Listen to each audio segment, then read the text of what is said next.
Bismillahirrahmanirrahim. Assalamualaikum warahmatullahi taala wabarakatuh.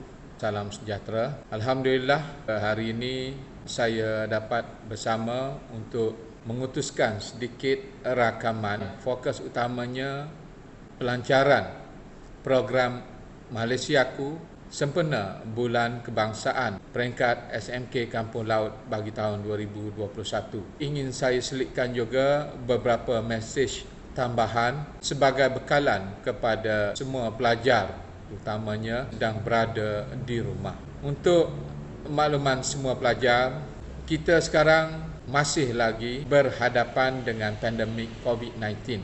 Pandemik ini belum menunjukkan tanda-tanda semakin mereda, angka pula semakin meningkat. Sedikit pesanan saya kepada semua pelajar, pastikan kita terus kekal berada di rumah untuk menjaga kesihatan kita, keselamatan diri kita, keselamatan ahli keluarga kita, agar dapat kita mengikuti pengajaran dan pembelajaran di rumah yang sedang berlangsung sekarang dan dijangka akan berterusan sehingga suatu tarikh yang akan dimaklumkan nanti. Pernah diberikan gambaran persekolahan akan dibuka pada tarikh-tarikh tertentu. Bermula bulan Julai baru-baru ini, kemudian ditangguhkan lagi ke 1 September pula.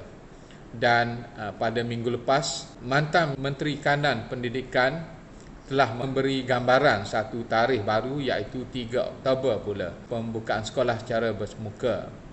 Dan kumpulan pertama adalah pelajar-pelajar dari kelas peperiksaan seperti tingkatan 5 dan tingkatan 6. Mesyuarat bersama Jabatan Pendidikan Negeri Kelantan pada minggu lepas untuk memastikan keselamatan warga sekolah, terutamanya para pelajar apabila sekolah dibuka semula.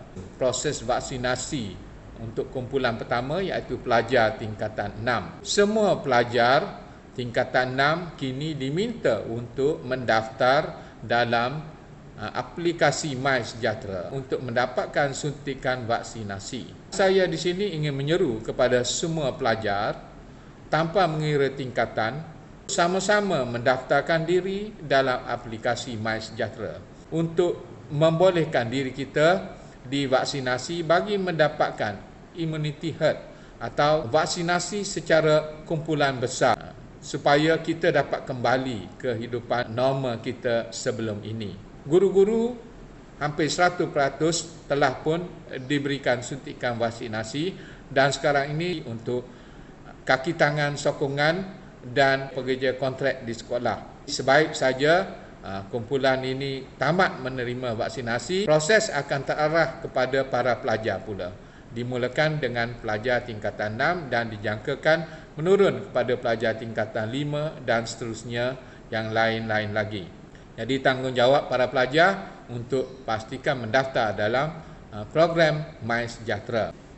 Saya juga ingin menyeru kepada semua pelajar supaya melibatkan diri dalam PDPR yang menjadi tanggungjawab kita pada masa sekarang. PDPR adalah kewajipan kepada semua warga SMK Kampung Laut. Guru akan mengajar pelajar telah bersedia seawal jadual 7.40 minit pagi.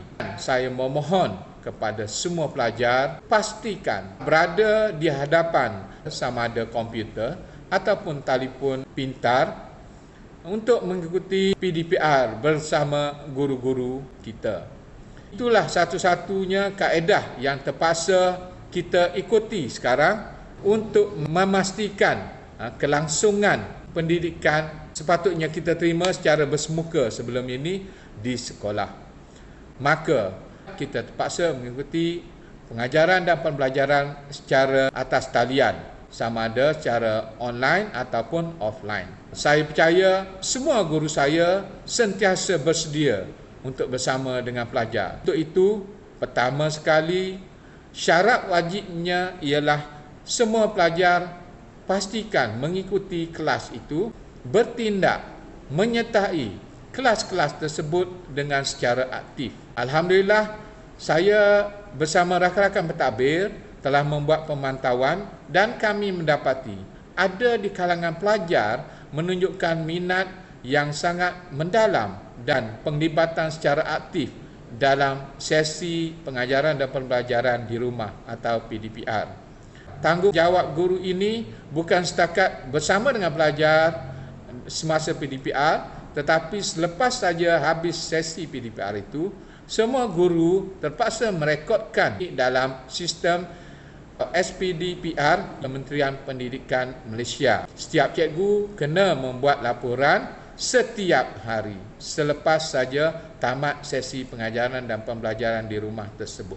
Kami memohon semua pelajar mengikuti kelas itu dengan hati yang terbuka, kerana inilah saja cara yang dapat kita adakan dan gunakan pada masa sekarang untuk memastikan kelangsungan pengaliran ilmu kepada para pelajar. Para pelajar seharusnya bersedia dengan hati yang terbuka.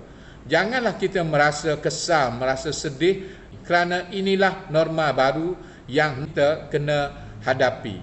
Kita bukanlah bersendirian, kerana kaedah ini terpakai kepada semua pelajar di seluruh dunia. Saya suka nak menarik perhatian kepada semua pelajar. Dahulu, kaedah yang dipanggil video conferencing atau sekarang ini yang kita panggil sebagai Google Meet, Zoom dan sebagainya, di mana sesi perbualan perbincangan berlangsung di atas talian menggunakan telefon atau komputer.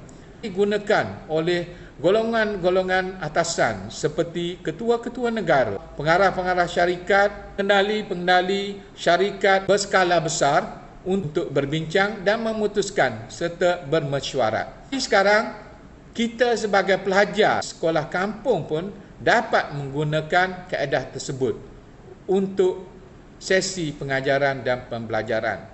Ini satu perkembangan baru sebagai satu rahmat daripada pandemik COVID-19 yang sedang melanda ini.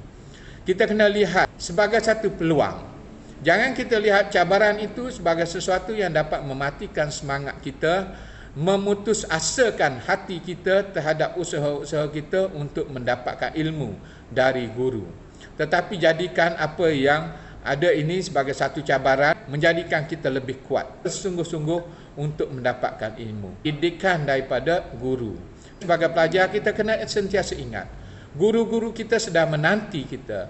Percayalah apa yang saya katakan ini. Tiada apa yang dibincangkan, tiada apa yang diperkatakan oleh setiap orang guru, melainkan mengenai pelajar mereka. Sama ada kekesalan kerana pelajar tidak mengikuti sesi pengajaran dan pembelajaran, atau melahirkan rasa susah hati bila pelajar tidak aktif dalam sesi PDPR. Jadi saya mewakili rakan-rakan guru memohon, rayu, minta kepada para pelajar untuk sama-sama jadikan sesi PDPR satu sesi yang berjaya. Kerana di situlah medannya menuntut ilmu pada masa sekarang. Jadikan sesi PDPR sebagai sesi yang berjaya supaya pengaliran ilmu itu menjadi kejayaan kepada guru dan juga pelajar. Kami guru-guru sentiasa berdoa agar kejayaan mengiringi pelajar, tidak kira dari tingkatan 1 sehinggalah ke tingkatan 6. Jadikanlah diri kita ini sentiasa fokus kepada pelajaran. Pelajaran adalah fokus utama kita. Tak perlu fikirkan apa-apa yang selain daripada pelajaran. Kerana di peringkat umur kita, ibu bapa memberikan kita satu tanggungjawab khas, iaitu belajar. Maka amanah yang diberikan oleh ibu bapa kepada kita ialah belajar. Dan pastikanlah belajar dengan jayanya. Kami terus berharap agar pelajar-pelajar akan sentiasa berjaya dalam pelajaran. Dan ingat, kami guru-guru sentiasa ada untuk membantu anda.